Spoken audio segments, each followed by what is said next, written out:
Bé, aquest encàrrec em va fer una mica de por al principi perquè representava una bona feina,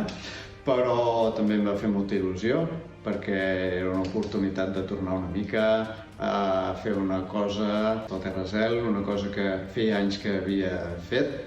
La característica d'aquests logotips és fusionar dos conceptes. Un, que és la figura de la colla del Terrazel, que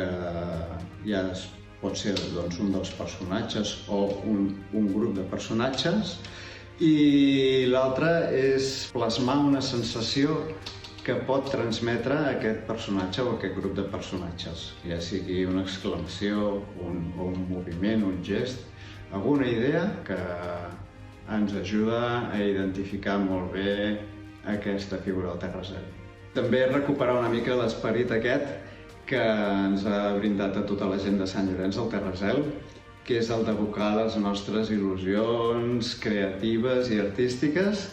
i en el meu cas ha sigut la del disseny. Totes aquestes il·lusions creatives que podem portar cadascú a dintre les hem pogut plasmar en el Terrazel.